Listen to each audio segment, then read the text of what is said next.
ରାଜା ବାହେଲେ ଆସି ମୁସିକ ରାଜା ଧୂପ ଦୀପ ଜାଳି କରିବା ପୂଜା ଧୂପ ଦୀପ ଜାଳି କରିବା ପୂଜା ବାହେଲେ ଆସି ମୁସିକ ରାଜା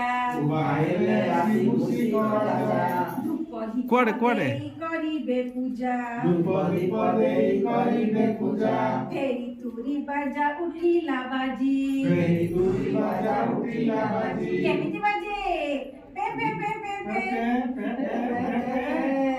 ମନ ମଉଜରେ କରିଲେ ଭୋଜି ମନ ମଉଜରେ କରିଲେ ଭୋଜି ମନ ମଉଜରେ କରିଲେ ଭୋଜି ମନ ମଉଜରେ କରିଲେ ଭୋଜି ସରାଗ ବସିଲେ ଖାଇବା ପାଇଁ ସରାଗେ ବସିଲେ ଖାଇବା ପାଇଁ ସରାଗେ ବସିଲେ ଖାଇବା ପାଇଁ ସରାଗେ ବସିଲେ ଖାଇବା ପାଇଁ ପୁଣା ଅଧିକେ କେ କହିଲେ ନାହିଁ ପୁଣା ଅଧିକ କେ କହିଲେ ନାହିଁ ପୁଣା ଅଧିକ କେ କହିଲେ ନାହିଁ ପୁଣା ଅଧିକ କେ କହିଲେ ନାହିଁ ପୁଣା ଅଧିକ କେ କହିଲେ ନାହିଁ ପୁଣା ଅଧିକ କେ କହିଲେ ନାହିଁ ପିଲାମାନେ କିଏ ଭୋଜି ଖାଇଛ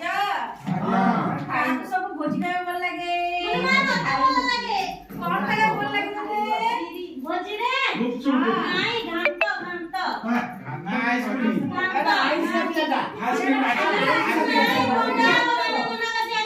ଆଇସ୍କ୍ରିମ ଆଇସ୍କ୍ରିମ ଆଉ କଣ ଖାଇଛୁ ଆଉ ଭୋଜିରେ ଗଲମ ଜିଲାପି ମିଳୁଥିଲା ମୁଁ ଖାଇଛି ଭଲ ମିଳିଲା ବି ପାଟି ପୋଡିଲାନି ନା ନା ମିଠା ମିଠା ରାତି ଲାଗିଲା ଗଲାନି ନାଇଁ ମିଠା ଲାଗିଲା ମତେ ଖାଲି ପାଣି ପାଉଛୁ ଭଲ ଲାଗେ ନା ନା ମୁଁ ପାଣି ପାଉଛୁ ପିଏନି ଏଥିରେ ପୋକ ଅଛି ପାଣି ପାଉଛୁ ପଇସା ଆଉ ଘରେ ଆସିବୁ ଆଉ ଭଲ ପାଖ ଭୋଜି ଖାଇଥିବେ ସେ ଭୋଜି ଖାଇନି ଇଏ ଗୀତା ଦିଦି ନାଇଁ ଭୋଜି ଖାଇନ ଦିଦି ତମେ ଖାଇନା ନା ଯାଇନି ଆଉ ନେଇକି ଗଲୁନି କଣ ପାଇଁ ତା ମାମା ଛାଡ଼ିଲାନି ବୁଝେଇ ନେଇଥାନ୍ତି ନା ଆଉ ତୋର ନେଇକି ଯିବି ସାଙ୍ଗରେ ନା ଏ ଏତିକିଟା ଅଧିକ ଖାଇ ବୋଲି ପଳେଇଲା ପରା ଭାଗ କମିଯିବନି ଏଇଭଳିଆ ସେ ପିଲାମାନେ ଯୋଉଠି ଭୋଜି ଖାଇଥିବେ ଯାହା କରିଥିବେ ସେମାନେ କହିବେ ଆପଣ ସେତେବେଳେ କେବେ ତାକୁ ଅଟକେଇବେ ନାହିଁ ଏଇଟା ମନେ ରଖନ୍ତୁ ଯେତେବେଳେ ଶିଶୁ ବାଟିକା ହଉ ପ୍ରଥମ ଦ୍ୱିତୀୟ 10 ମିନିଟ୍ ତାଙ୍କୁ କହିବା ପାଇଁ ସୁଯୋଗ ଦେବେ ସେମାନେ ଯେତେ ଅଧିକ କହିବେ ସେମାନଙ୍କର ସୃଜନାତ୍ମକ ଶୈଳୀଟା ମାନେ କହିବା ଶୈଳୀ ବୃଦ୍ଧି ହେବ ଯେତେ ହଁ ସେ କହିଦେଲେ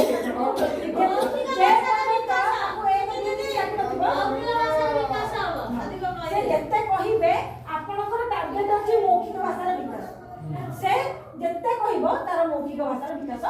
ସେତେ ହବ ସେ ଯେତେ ଭାବିବ ତାପରେ କହିବ ନା ସେ ମନେ ମନେ ତ କହିବନି ଆଗେ ଚିନ୍ତା କରିବ ମୁଁ କେତେବେଳେ ଖାଇଥିଲି କଣ ଖାଇଥିଲି ଭଲ ଖାଇଥିଲି ମନ୍ଦ ଖାଇଥିଲି ପିଲାକୁ ସେଇ ସମୟରେ ବୁଝେଇବ